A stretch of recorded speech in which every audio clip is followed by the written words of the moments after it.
Dr. Lamar. Let's go to the Lord in prayer.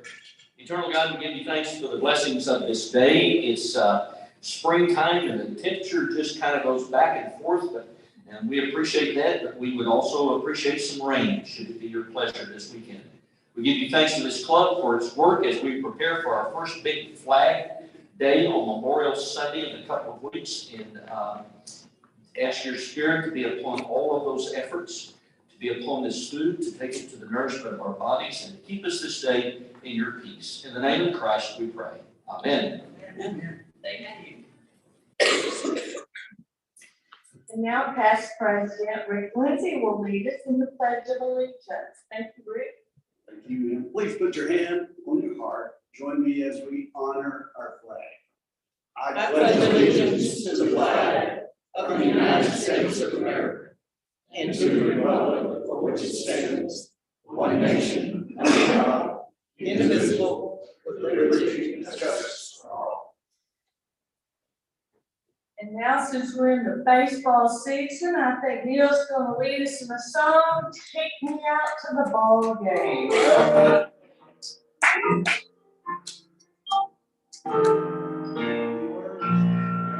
Take me out to the ball game, take me out to the ground. I need some donuts and Cracker Jacks. I will carry whatever you have. For the Yankees, it's a shame. Oh, it's 1, 2, 3 times around and the old ball game. Very good. You sing real well. Thank you, Neil and Sandra. Thank you so much. Dr. Lamar, do we have some guests to introduce? Jill, do we have any guests? Our speaker. Okay, well, let's move right on in with introduction of our guest speaker. Ryan, are you still eating? I could go to, I'll give you some time. No, we're good. You sure? Yeah. We don't have any guests to introduce, and next on program speaker, but hey, I can pause for a moment. John's wanting to make an announcement. Go ahead, John. He said he didn't want to do it after 1 o'clock, so we'll just start him at the beginning. I won't even ask for the microphone, but this Saturday, the 21st, is next to last district roundtable, at least during Mac's 2 plants term as district governor. The host club is our sister club, Irving Sunrise, and it'd probably be a good idea to go there and eat all our breakfast. Fellowship starts at 9:30 and the meeting starts at 10. Thank you, John. And I want to brag on one of our board members, Val, has been so gracious and attended every district meeting. I think Patty's attended several.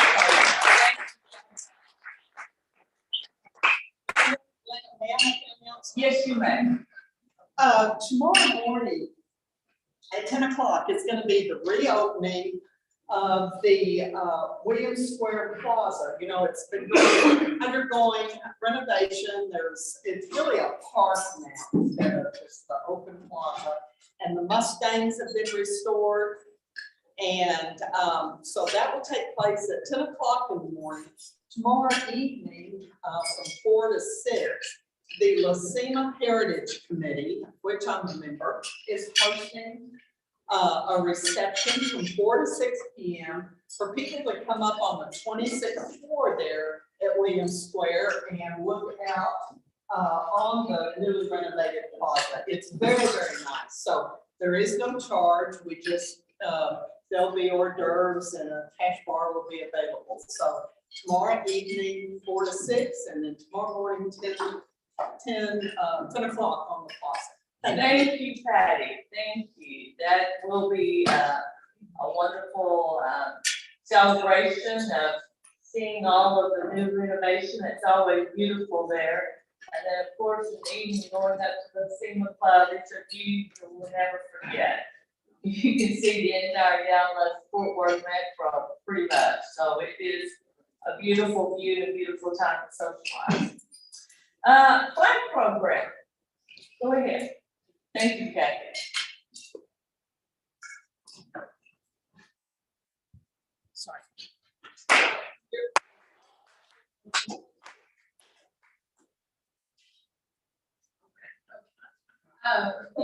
Thank you so much. We have a total, my total is 1,231. What's yours, Rick? 1,231. We have 21 routes, and 6 of those are brand new teams, and they need to be trained. So we were gonna have a training after this meeting, but nobody showed it, so it's Linda's here.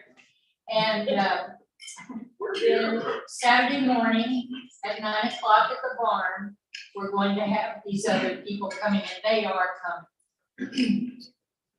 We're real interested in this band boosters club because they have these kids that need money for their next project. And they are going to be doing University Hills, which is a large amount. The other thing is that we have about 90 new flags, or repairs of flags, or new curves, and so forth. And it's gonna be a struggle to get those taken care of. I would love to have a volunteer to do cottonwood. Randy, can you hear me? Anyway, anyway, we have a lot of new flags, so they're gonna have to be reset, stars, etc. I appreciate any feedback on any of the supplies that we need. Bob's gonna go shopping and try to fill up the buckets. And so if you've been doing one of these, we really would appreciate you telling us what you need. Okay, that's about it, but I appreciate all the teams. Anyone that has buckets, we could use some extra buckets. Okay, if you have a bucket, and these are the big Home Depot buckets, is that right? The ones like that already. They're like what? 5 gallon. 5-gallon buckets. Those are home with their boat. Either one work. Okay, if you have any extra buckets, they need buckets. Thank you very much, appreciate it. Thank I you. look forward to hearing from you as volunteer. Thank you so much.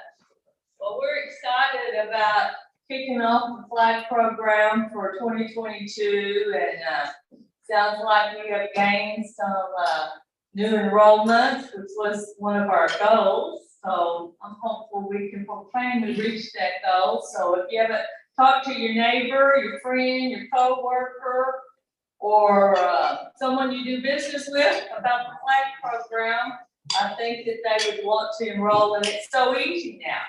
We have business cards with a QR code, it takes you right out to the website, and just put in your information and pay with a card, and it's pretty much done. So thank you, everyone.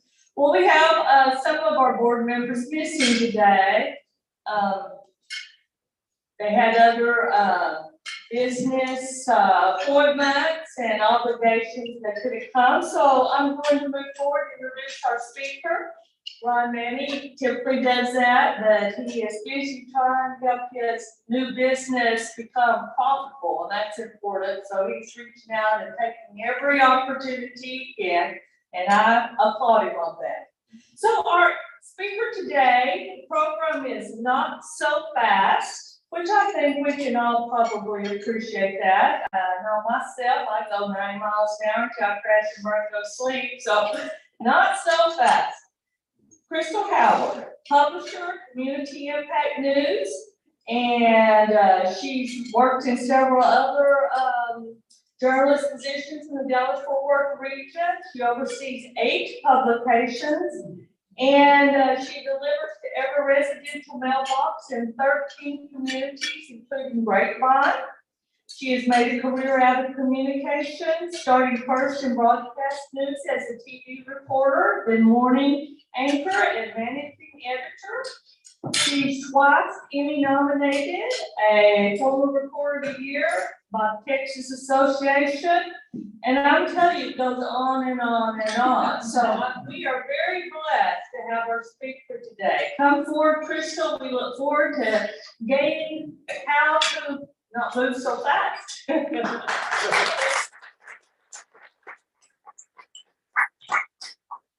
Okay, so I promised I wouldn't roam, but do you mind if I take this off here? Oh, you bet. You need to Well, thank you for the kind introduction. I'm actually gonna come in front, if that's okay, so that for everybody online, they can see a little bit better.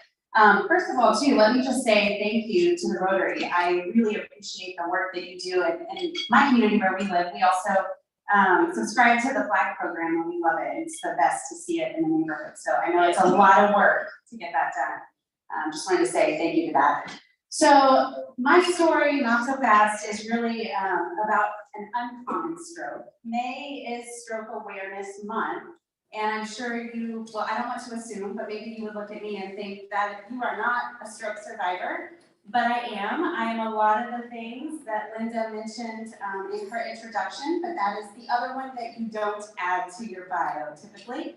And so that's kind of what I'm going to tell you about today, is the story of how that happened to me and the lessons that I took away from it, because I think it's an important message to share, not just when it comes to stroke prevention, but in how we all can live our lives in a little bit slower, more balanced way. All right, so first of all, just some not fun facts about a stroke. What is a stroke? We all know, but the gist is if you have a stroke, it means blood is not getting to your brain in one way or the other. And that's causing a piece of your brain to die, right? So we'll go to the next slide, because there's two different kinds of strokes. There's an ischemic stroke, which is the one that I can claim. The other one is a hemorrhagic stroke. And the difference between those is that ischemic means that something is blocking the blood from getting to your brain, so it's not carrying the oxygen that your brain needs. The hemorrhagic means the blood is leaking all in your brain in ways that it shouldn't. So it causes similar effects, but it's the exact opposite root cause. So when I get to this point in the program, I always ask, do we have anybody here, and I know I'm not going to know this online, who is a doctor or a medical professional? Okay, so I am not either, and I don't claim to be, and it's a funny thing because, you know, my background, as Linda mentioned, I was a reporter for a long time, and a big part of that job is going out and taking on a new subject matter that you know nothing about, and becoming an expert in one day, and then having to take that expertise and regurgitate it back in a way that's understandable. So they like to say that a reporter's knowledge is a mile wide and an inch deep. Well, it's a really funny thing, because if you're a reporter covering a medical topic, you probably could speak more factually about this than I could, because when you're the patient, it's very different. You're in a whirlwind of people trying to take care of you and save you, but there's not a lot of time to ask questions. And then after the fact, when you go to follow-up appointments, nobody wants to talk about the particulars of what happened. You're kind of looking forward. So a lot of this is pieced together for me. So if there's something incorrect on the medical side of it, I always say, call me out. I'm happy to take that, because I learn something new every time I give this speech. Okay, let's go to the next slide. So here's your typical risk factors, and I apologize, the text is pretty small, but your typical risk, oh, well, look at that. Thank you. Your typical risk factors for a stroke, these are the ones you hear about all the time, and during Stroke Awareness Month as well. Hi, Brad. So your typical stroke risk factors, maybe a smoker, overweight, cardiovascular disease, that entire list, I had none of it. It's not who I was when I had my stroke, but it is what you learn about all the time. It also can really contribute to a false sense of security, because you think if I'm not a smoker, if I'm not doing all these things, then I must be okay, right? And so that's exactly how I was set up for trouble. Oh, that's such a cute background picture. I love it. So yeah, so I didn't have diabetes, I don't have diabetes, I'm very physically active. I do not have high cholesterol, all these things were not on my checklist. So let's go to the next slide, if you don't mind. I also do not fit into the age demographic. So when I had my stroke, and I'm not gonna wander the point, but I was those little bars to the left between 30 and 35. I was 34 years old when it happened to me. So you can imagine, if you walk into an ER, nobody looks at you and says, this might be a stroke. And I certainly wasn't thinking so either. So if we go to the next slide, I want to tell you just a little bit about me, since I've met a few of you today, but to kind of give you more of a picture of who I am. This is my family. That's my husband. We're high school sweethearts, and we've been married, oh gosh, 14 years now. And our two kids, Emma, our little gymnast / cheerleader, and Bennett, our baseball player. So I appreciate the song this morning. That was great. And then if you go to the next slide, it'll tell you a little bit more about me professionally. Community Impact Newspaper is my profession. I am the publisher of actually 9 papers now. We used to have one in Las Colinas as well, which was a casualty of the pandemic, but we plan to be back. So I look forward to that soon. These are my coworkers up there at the top. But also service is a big part of my priority. This is my background as a TV reporter, and again, that's the irony in all of this. Here's like a service slide. I serve on multiple boards and foundations, often MC events and that sort of thing. And now I get to add, I get a badge of something. But as a stroke survivor, I get to speak on behalf of the American Heart Association, which really is a privilege, because I feel it's quite a blessing to get to come through this and still have the ability to speak about it. So I take every opportunity that I can, and I appreciate again the opportunity to be here and talk to you all today. So going back to the slide before this, though, I think one of the most ironic things about my stroke that you almost have to go, okay, I see you there, is that I built my entire professional career on communication. And we talked earlier about the 2 different kinds of strokes, right? Ischemic and hemorrhagic. It can also affect different sides of your brain depending on which one is not getting blood flow. And one side tends to affect your motor skills, the other communication. So spoiler alert, mine was completely on the side of the brain that affects communication. So everything I built my whole life around. And so I put this back in there just to remind you of exactly how uncommon I was to fit the mold, now that we've talked a little bit more about who I am. So let me take you back to January 2018. This was my family, and I think, again, we were busy, we were active, we were having a good time, never saw this coming. And so I want to show you my calendar today. Actually, this is this week. I know, it gives me it makes me sweat a little bit. But this is pretty typical, and I know you said you go 90 miles an hour, you can relate, and I'm sure a lot of the people in this room or on the call, you can relate. We try to schedule all the things in, take care of everyone else but ourselves, get it all done. So I hope you hear from me today that I'm not preaching at you, I'm still learning too from all of this. But I tend to pack my calendar just like this. So let me go to the next week now. This obviously looks very different. Let me tell you why. This is my calendar from the week that I had my stroke. And I didn't just have a stroke and know that that's what was going on. It was a very gradual thing. So I kept taking all the pieces of my calendar. Remember, it looks like the previous one. And I would go, gosh, I really don't feel well. And I'd move a meeting. I'm just gonna bump you to Thursday. Is that okay? Can we reschedule? I'm gonna bump you here. I'm gonna do this. I have a couch in my office. I would turn off the light and lay down because I would do anything but to stop and take care of myself because I had all these other commitments I needed to take care of. So the way this happened is that this is actually starting on Tuesday the 16th. That Sunday night, I woke up in the middle of the night with a terrible headache. Is anybody in here a migraine sufferer? I am. They're the worst. And I really thought that's what this was. And so I thought this was a terrible migraine. I got up, took some Excedrin, and went back to bed. It woke me up again. And when it woke me up the second time, I also felt a little nauseous, so I reached over to my husband, and when I went to talk to him to tell him I don't feel well, I can't even describe what came out, but it wasn't words. And I knew what I was trying to say, but words were just not coming. Well, my husband, of course, was kind of alarmed, but I also talk in my sleep. So he thought maybe that's what's going on. Drank some cold water, went back to bed. Again, not taking the time to take care of myself.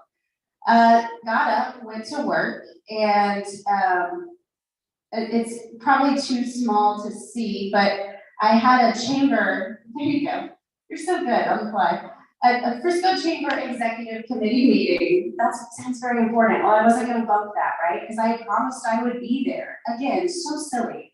So I show up to this meeting and I'm sitting in the room and I'm taking it all in. And somebody says something that I haven't thought about and I go to speak up and again, the words just don't form. And I kind of stumble some sounds out of my mouth.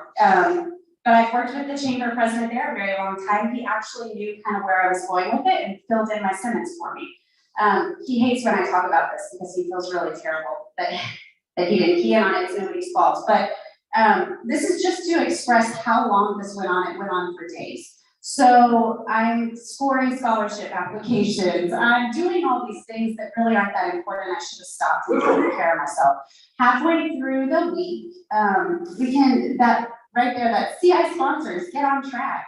That was a presentation that I was helping one of my employees give, and I was trying to coach her through the things that she needed to say. So I stayed late the night before to help talk her through that. And then when I went to get up the next morning, it was to a point that my husband said, I don't know what's going on, but I think we need to get you checked out.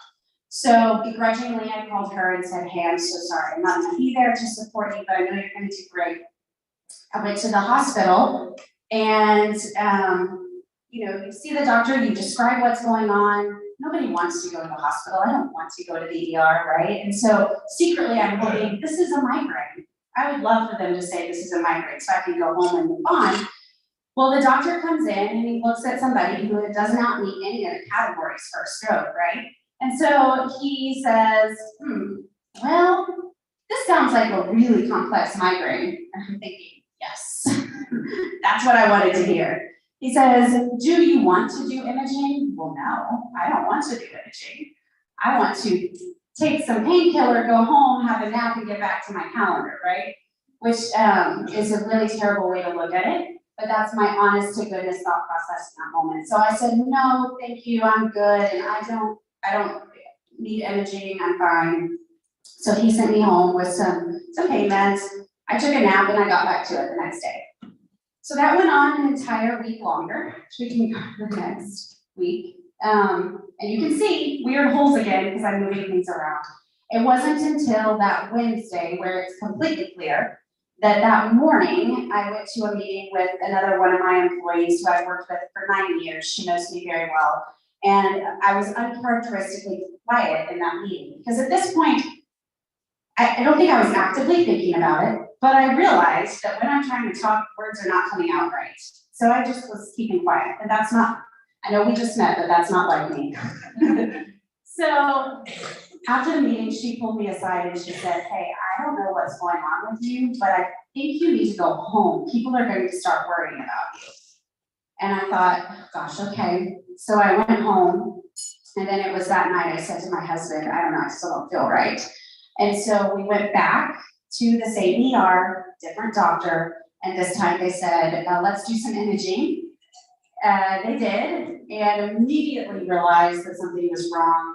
I was put in an ambulance, rushed to a higher level hospital, and a neuro ICU unit. So we can go to the next slide, and I'll explain to you kind of how this happened for me. So it's a very, very rare occurrence, but actually probably not as rare as we think it is, because not that long ago, this sort of thing was only discovered in autopsy, posthumously, because we didn't have the equipment or the scans to be able to detect this. So what happened to me is my carotid artery dissected, which means it sort of came apart, right? Or the layers came apart and blood started to go the wrong ways within the artery. So your body is an amazing thing, And just like if you were to cut your leg or cut your arm and it creates a scab, your artery tries to make a scab too to repair that area that's torn. Well, that helps with the tear, but it messes with the blood flow to the brain and thus the stroke. So let's go to the next slide. So this is me in the hospital. And I know this picture on the left feels weird, but this was a really fun sort of, I don't know, God week, if you want to call it that, but this neurotech that came to check on me. Again, I was in the neuro ICU, and it's a whirlwind, and everybody's rushing around. It turns out he went to my high school. We were in the same graduating class. We never met before. And I don't even remember how we realized it. And then he just became such an angel through that whole thing, that constantly coming in to check on me. And there's something about having some familiarity. If people are going through that, putting all this stuff on your head and looking for all these things. So we'll go to the next slide.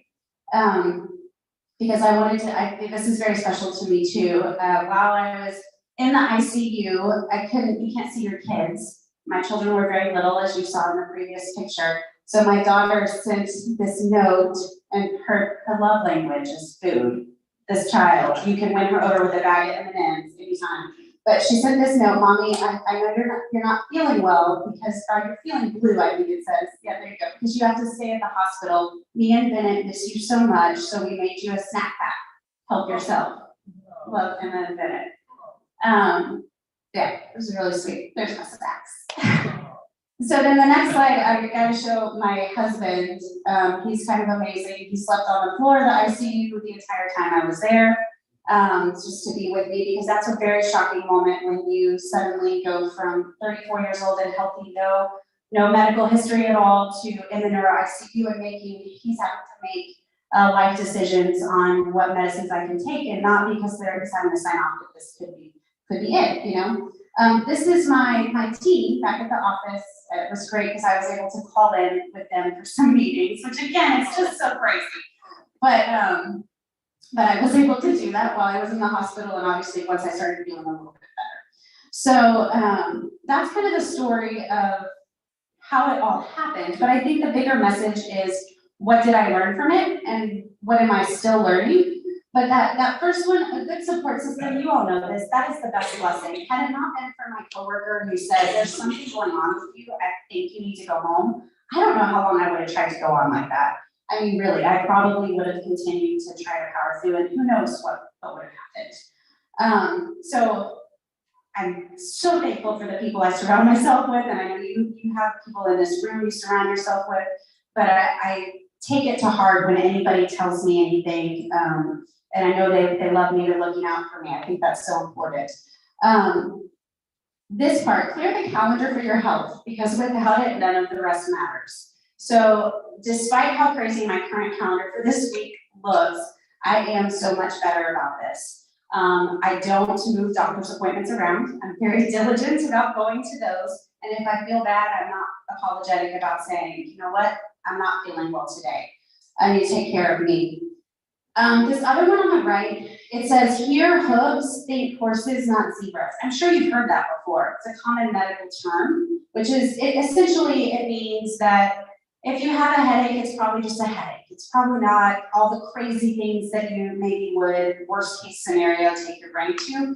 But someone has to be the zebra, and it might be you, right? And so I wouldn't say I've become a hypochondriac because of this, but I certainly am more open-minded too. We need to explore all possibilities. And then the next one, oh yeah, that's the last one. Good doctors are heroes. We all know that. We've seen that the last couple of years for certain. But advocate for yourself, even if it means questioning the experts. I think sometimes we're all bad about that, but especially women, it can be challenging to push back in an environment where you feel like, well, I don't really know. And that's kind of how I felt in that doctor's office. If he was saying, you don't meet any of the criteria for these other things, it's probably just a migraine. I didn't push back on that, and I should have. This part though, I really take to heart. Control what you can so you're better prepared for what's out of your control. There was nothing I could have done to prevent this. It was going to happen to me. It was just, there's nothing I could have done. But there's other things I can do to make sure I'm in good shape should something like that happen again. So I try to really focus on eating healthy, being active, all those good things. Okay, the next one, slow down. This is a funny progression of slides, because I want to explain how I'm still learning this, but this goes to the not so fast elements. This is Tim Ryan of Fox 4, if you know him from the morning show. He and I were emceeing an event. This was after my stroke, but I joke, you know what a governor is on a go-kart, right? You can't go past a certain mile an hour or it'll just like cut off. Well, I have now a built-in governor. That is the after effect of my injury and my stroke. So this day was the day I pushed it way past the mileage I should have gone. So I emceed a bike race in the morning with Tim Ryan, and that's us on the news that night. And later that day, I went home, I don't even think I took a shower. I think I put dry shampoo in my hair, threw on an evening gown, and went to this My Possibilities event and emceed that in Plano. And by that night, I don't know if you can tell, but my half of my face that I had the stroke in became numb again. You can see my lip is kind of droopy and swollen, and my eye as well. So that's what happens to me when I push it too far. So I'm learning to listen to my body and know that this is too much. I shouldn't schedule that much. And again, the good support system. I have amazing people around me. My GMs that are on my team will say, I looked at your calendar. It looks like you're committing to too much. Why don't you not go to this thing, right? I love them for that. But this is the acronym that you hear, being that it's Stroke Awareness Month. This is the good, easy one to remember. I hope that, this helps somebody in this room or a loved one. These are the warning signs of stroke. So BFAST is the acronym, but it stands for balance, so sudden loss of coordination. I did not have that, but that happens when it's on the motion side. Your eyes being blurred, double vision, have that. Your face drooping or numbness of the face, like you saw in the picture. Arm weakness or numbness in the legs to one side of the body. So that's if it's more on the coordination side of things. And then speech, this was the big one for me. And then time is the last one. You should not continue to forge on, obviously, for 2 weeks like I did. The longer you do that, the more of your brain is being deprived of oxygen, and it's not a good thing. So my takeaway from all of this is that I hope you'll remember this and slow down in your life, but speed up if there's something going on that you need to get addressed. So I'm happy to answer questions if you have any, but that is my message. So Christal, you didn't have a TIA, you had that, it was a mini, would you call it a mini stroke or what? So again, caveat that I'm not the medical professional, but there was a series of multiple strokes, and the reason why, here's my weird analogy, but this is the way I understand it. There's an artery, I can't even think of the name of it right now, but it completes the circle of Willis, if you've heard of that, and it connects your left side of the brain to the right side. And there's a percentage of the population that has it, and most people don't. And you would never know unless something like this happens to you. So the reason mine was so deceptive is because my carotid artery was clogged and not feeding blood to my brain, which should have made it a clear stroke that happened. But because I was born with this artery here, I was getting just a little bit of blood. So it was kind of ebbing and flowing. Like I would be fine, and then I was not fine. Then I'd be fine. And so when they looked at the scans on my brain, one of the neurologists said it was like a waterfall of scattershot damage in my brain. It was kind of all over the place because it was all these strokes one right after the other when the blood flow wasn't enough to get to that part of the brain.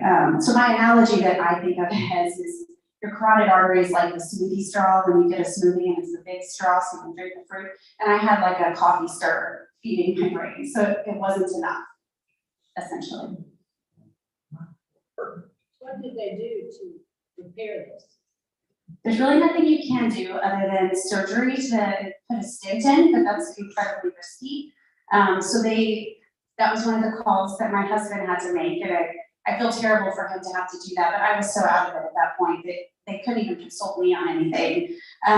But he basically had to sign off that you could go that route and try to do a stent or surgery to fix it, or take a very aggressive blood thinner and hope that it would thin out the clot and repair itself. And he chose to go that route, and it ended up working, thank goodness. So after I think it was like 4 days on that blood thinner that it started to heal enough to get blood flow back, and then ultimately the body's amazing, it repaired itself. Lots of rest. How long was it before you were back to so-called normal? Yeah, I love that question. I get that question a lot. You ask me, I still don't think I'm back to normal. My husband would disagree. He says that, yeah, you were just like crazy superhero before, now you're like a little bit closer to regular people, but I was out of work for 2 weeks after I got out of the hospital. I begged to go back, but not because I'm crazy, because that was my support system and I loved being there and I needed to know that I could work my brain again. But I went back to the office, I sat there, I looked at a computer screen, I couldn't function in a normal way, but it was nice for me to take baby steps to kind of get back to it. So I don't have a definitive answer on that. My coworkers would give me rides back and forth back home because I could only last a couple hours in the light. It was really difficult. But anyway, I got back to work 2 weeks and I certainly wasn't full speed. I probably got back to full speed like 6 months later maybe. But I still, to this day, if I overdo it, it kicks me. I'm very quickly reminded. Yeah. Which isn't a bad thing though, that's okay.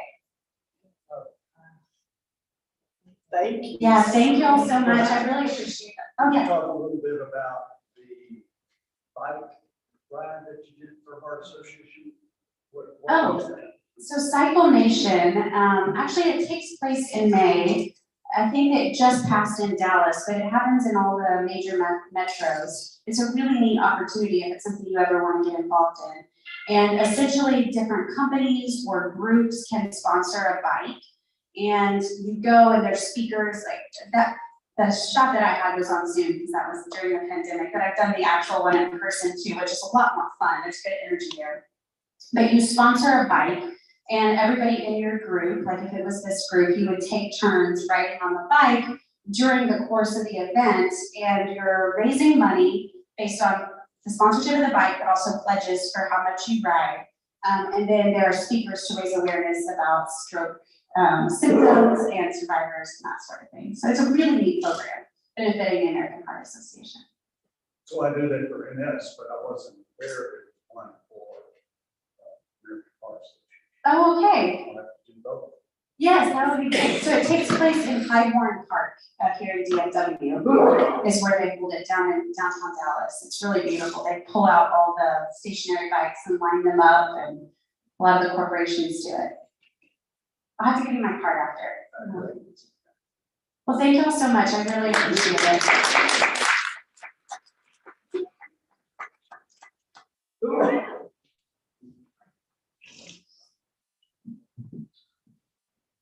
I hope everyone enjoyed that presentation as much as I did. It's good to pause for a moment, reflect, and say, have I gone to my annual physical this year? Have I booked my 6-month checkup? And be proactive.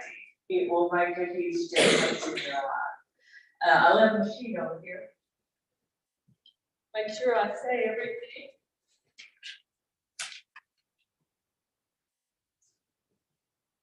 Okay, anyone have any other announcements? I think it's pretty much covered. Oh, Kathy? We have to congratulate Bunny. He's getting ready for his 60th wedding anniversary. Oh.